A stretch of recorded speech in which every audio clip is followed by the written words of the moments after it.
रिश्ता सिर्फ नाम का हो तो वो बोझ बन जाता है। जब साथ होकर भी अकेलापन महसूस हो तो वो रिश्ता रिश्ता नहीं, एक समझौता होता है।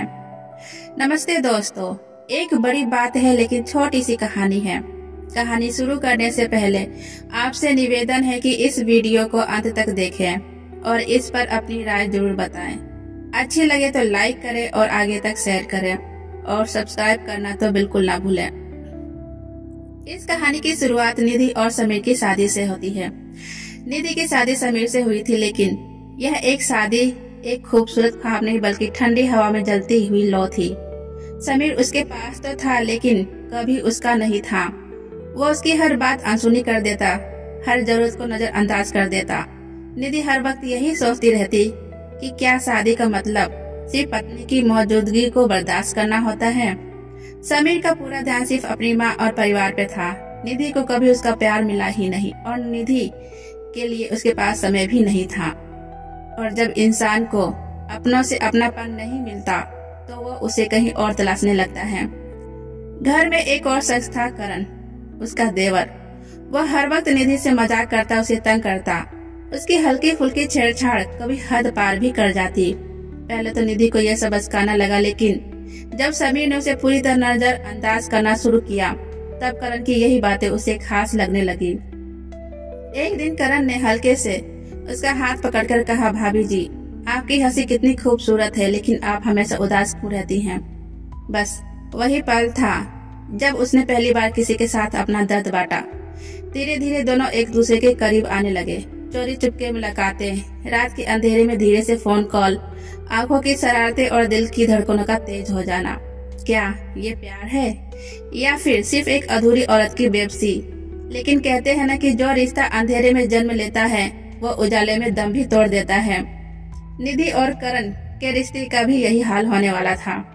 एक दिन करण ने गुस्से में निधि से कहा, तुम सिर्फ मेरी हो, ये मत भूलना। अगर तुमने मुझसे छिपकर किसी और से बात की तो अच्छा नहीं होगा। निधि को लगा, क्या ये वही इंसान है जिससे मैंने प्यार किया था? उन दोनों के रिश्ते में शक ने घर कर लिया और शक ने इस रिश्ते को जहर बना दिया। अब करण उस पर चीखता, उसे नीचे दिखाता और कभी कभी हाथ भी उठा देता। अब निधि खुद को एक गहरी खाई में गिरता हुआ महसूस कर रही थी। धीरे धीरे करण ने निधि से दूरी बना ली और फिर करण ने किसी और लड़की से बात करना शुरू कर दिया। जिस इंसान के लिए निधि ने अपनी सारी हदें तोड़ दी थी वही अब किसी और की बाहों में था। निधि पूरी तरह बिखर गई। उसे समझ नहीं आ रहा था कि क्या वो अपने पति की थी या अपने देवर की, या फिर अब वो किसी की भी नहीं रही। तभी उसने ऑनलाइन दोस्ती कर ली। कोई था जो उसकी बातें सुनता था, जो उसे समझता था। रात भर चैट, गहरी बातें। अब निधि को किसी और से उम्मीद थी, पर क्या ये उम्मीद भी सिर्फ एक धोखा थी? एक दिन समीर ने निधि का फोन चेक कर लिया। ये कौन है? निधि की रूह कांप गई। समीर ने जब जोर देकर पूछा तो निधि टूट गई और उसने सारा सच उगल दिया। करण से प्यार, टॉर्चर और फिर ऑनलाइन दोस्ती। समीर को जैसे करंट लग गया। उसने निधि की आंखों में देखा और एक ही सवाल किया, अगर मैं तुम्हें वक्त देता, तुम्हारी सुनता, तो क्या ये सब होता? निधि का दिल फट गया। वो धीरे से बोली, नहीं। समीर उठकर बाहर चला गया। निधि चिल्लाई, रुको, लेकिन समीर नहीं रुका।